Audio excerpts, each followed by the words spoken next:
E aí pessoal, tudo bem? Como é que estão vocês? Eu sou Adelmo Souza e vocês são muito bem-vindos a esse canal. Se você não é inscrito, se inscreva, deixe um like, um comentário legal. Faça parte da nossa família aqui. E vamos lá, hoje vamos de assuntos daqueles assuntos quente, hot, pegando fogo de verdade. Vamos falar um pouquinho. Você já viu aí o quadro Cântico dos Cânticos. Então vamos lá, começando. Uma amiga aqui inscrita mandou aqui um questionamento, só que eu não vou falar o nome dela, até para vocês não ficarem com raivinha dela. Ela está perguntando: olá, Adelmo, tudo bem? Tudo bem. Como é que estão as coisas? Estão indo, estão caminhando, né? Adelmo, se for possível, fala um pouco sobre Cântico dos Cânticos. Sim, é possível. Veja bem. Eu fico me perguntando sobre o cânon bíblico e a inspiração dos livros. Quem são essas pessoas que validaram, que canonizaram este livro? Como é que eles souberam que eles são inspirados por Deus? E voltando ao Cântico dos Cânticos, como um livro com esse conteúdo está canonizado e faz parte da relação dos livros inspirados por Deus. Este livro tem uma linguagem um pouco adulta, se é que você me entende. Sim, eu lhe entendo bem. Quase um trailer erótico. Afinal, por que esse livro está na Bíblia? Você sabe alguma coisa sobre esse livro? É complicado, né? Então aqui está um assunto intricado. Está falando um pouquinho de cano e por que um livro com essa linguagem está no cano. Quem é que fez isso? Deus inspirou esse livro por quê? Então bora lá. Vamos fazer uma abertura para te respirar um pouquinho e já voltamos. Então fique aí e a gente já volta.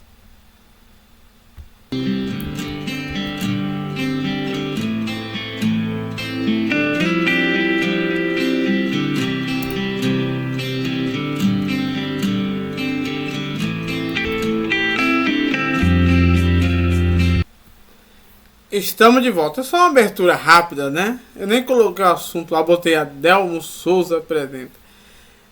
Pessoal, vamos lá. Vamos conversar aqui da melhor maneira possível. Realmente é um assunto complexo. E vamos lá. O que é este livro Cânticos dos Cânticos? A tradição diz que é um livro escrito pelo rei Salomão. A tradição judaica alegoriza esse livro. Diz que esse livro, ele conta, ele lança a mão poeticamente dessa relação desse casal. Mas é uma alegoria de Deus com Israel. O casamento de Deus com Israel. O amor que Deus tem por Israel. Nessa mesma esteira segue os cristãos alegorizando. Ele diz: não, peraí. Mas Deus é Jesus. E na verdade é a relação de Jesus com a igreja, que é a sua noiva. E no meio de tudo isso, tem as pessoas seculares que leem com a visão ocidental um pouco erotizada e já acha que é um coisa do Kama Sutra. Então, vamos ter um pouco de cuidado com isso. Então, para começar, eu gostaria de falar para vocês o seguinte, que esse canal aqui, ele não é um canal que representa igreja nenhuma. Também não representa nenhum apologeta, não é um canal de apologia.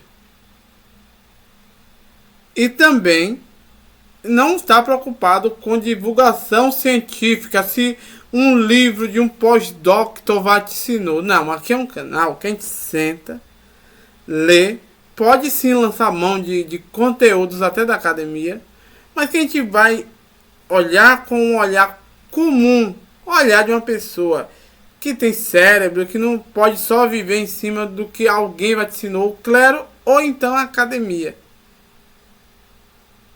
Tá entendendo? Um ratinho de laboratório. A gente não funciona desse jeito aqui. Então a gente respeita todo mundo, lê qualquer pergunta, só a pergunta que chega ao extremo que não dá pra passar na plataforma. Todo mundo aqui é adulto. Então vamos lá. O livro Cânticos dos Cânticos é atribuído pela tradição a Salomão, mas todo mundo, a torcida toda do Flamengo sabe que não foi Salomão que escreveu Cânticos do Cântico, assim como não foi Moisés que escreveu o livro da Torá. E por aí se estende por outros livros. Então este é um livro que a gente não sabe quem é o autor, mas é uma pessoa que escreve muito bem. Outra questão. A comunidade, depois eu vou falar sobre isso. A comunidade que escreve esse tipo de texto, que é um texto, eu chamaria sapiencial, mas ele na verdade é um texto poético também. A comunidade que escreve um texto desse, ela não tem uma mente pervertida, o Kama Sutra, não é assim que funciona. Talvez nem o Kama Sutra seja tão pervertido como você acha. Essa comunidade que escreve esse texto, ela tem até, se a gente for olhar por outro lado, ela até pura. Essa comunidade está nesse livro demonstrando o cotidiano de como deve ser de um casal que é apaixonado, um rapaz que conhece uma moça ainda jovem, que estão namorando, que está cortejando a moça, que noiva, e que eles gostam tanto um dos outros, têm uma boa atração carnal, e que eles vão se casar e que eles não perderam essa paixão. É como se fosse um manual para que um casamento não fosse afundado igual o Titanic.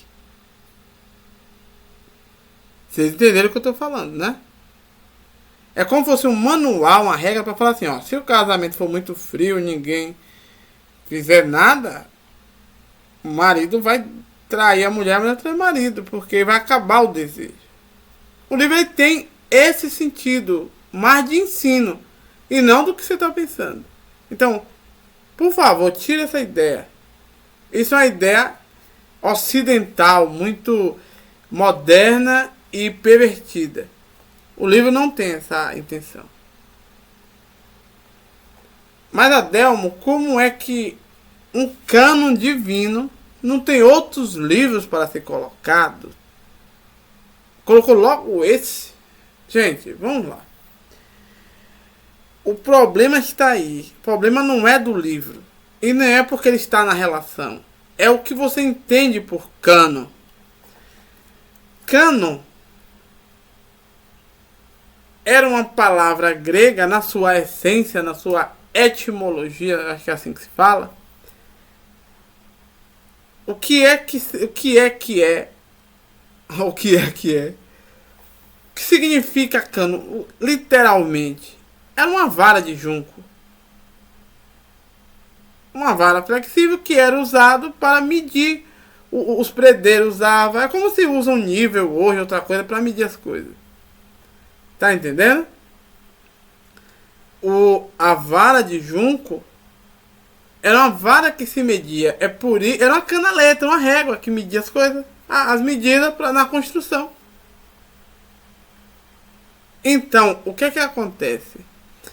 O cano, no início era isso, era uma regra, uma vara de medida que foi evoluindo para ser uma lista dos livros que tinham sido indicados pelo concílio,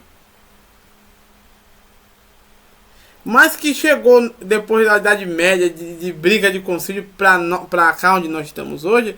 Ele criou um ar sobrenatural, e que a gente acha que quando fala o nome cano, é uma reunião em que estava ali os mais santos da face da terra, os líderes mais abençoados, e que um anjo desceu e veio com a tenácia e falou: não, eu quero esse livro, eu quero aquele. Ouviu uma voz do céu, ou eles estavam ali no monte, né? Tava lá no monte ali, lá no Sinai.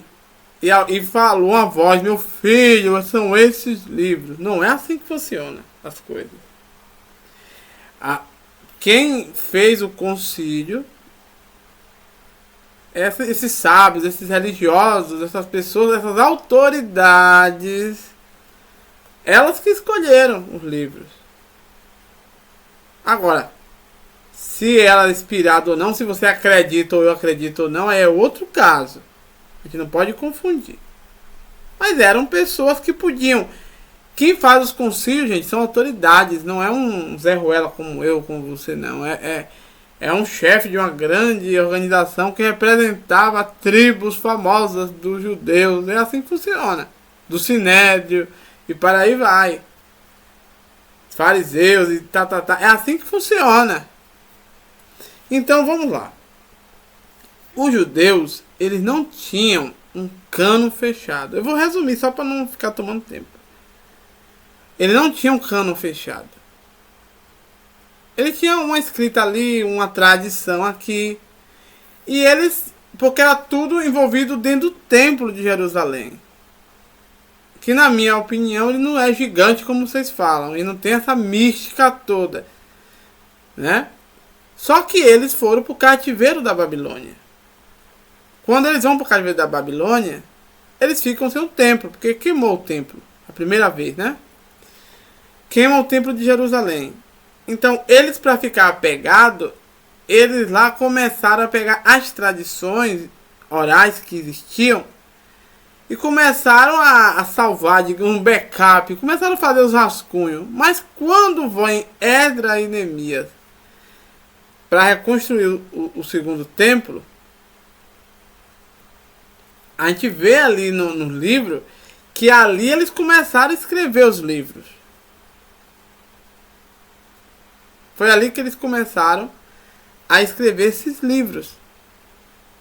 Que pra mim não tem problema nenhum isso. Tá entendendo? O problema é que as pessoas acham que esses livros estavam escritos desde quando Moisés existia. Moisés chegou lá do monte com esses livros escritos numa pedra. E não é bem assim. As tábuas da lei é uma coisa.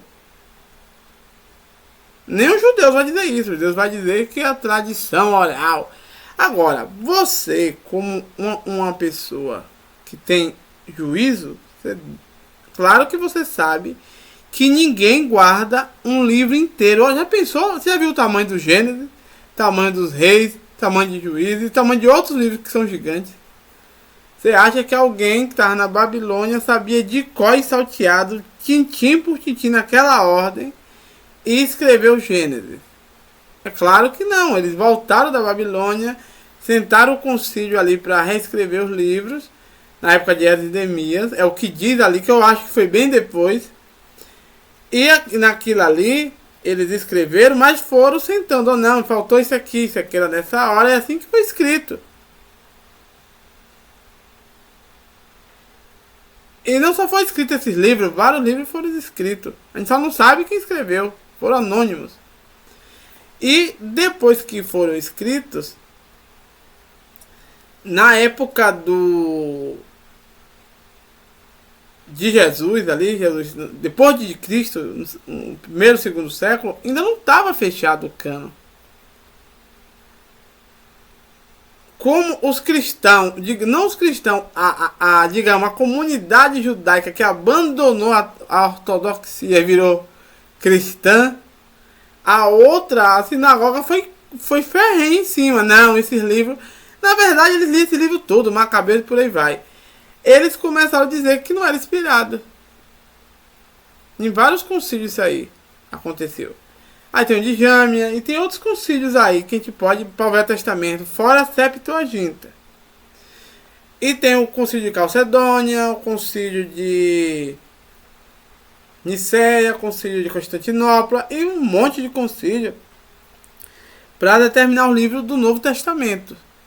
E eles reaproveitaram o que tinha ou na Septuaginta, porque, querendo ou não, não sei se é um concílio, mas só em os sábios judeus sentarem e escreverem a Bíblia do grego, do hebraico para o grego, e colocar Macabeus e por aí vai, isso quer dizer que essa comunidade judaica sempre leu esses livros, e que para eles eram livros importantes. Porque depois do que queimou o templo pelos romanos a segunda vez, eles viram que não ia voltar mais com o templo mesmo. Eles pegaram e falaram, não, a última forma de a gente estar unido aqui é desse jeito. E eles foram ali e vaticinaram, é isso aqui. Só que isso aí é para os de fora. Mas os de dentro não só tem aqueles livros, não. E não só tem esses da católica, não. Os judeus têm Talmud, tem Kabbalah, tem os Midrash. E por aí vai, tem muitos livros. Para o esotérico com X para fora, para nós, aí só lê a Torá de Moisés. Mas lá para dentro tem livro que até tu duvida. Viu? Então essa que é a questão. O livro de Cânticos, dos Cânticos, ele está nesse ramo aí. Não leve a mal esse livro não. Esse livro é muito importante. Muito cuidado com isso. Né? Eu vou falar um pouquinho depois sobre Nó do Cano. Né? A gente sabe que foi os concílios. Foi o Sinédrio. Aquelas dinastias que foram chegando. Ainda mais dos sacerdotes que fizeram isso. Todo mundo sabe disso. Né? Mas essa que é a questão. Né? Eu espero que você tenha entendido. Né? Vamos ficando por aqui. E você já sabe, Cântico dos Cânticos é um livro muito importante. Tchau.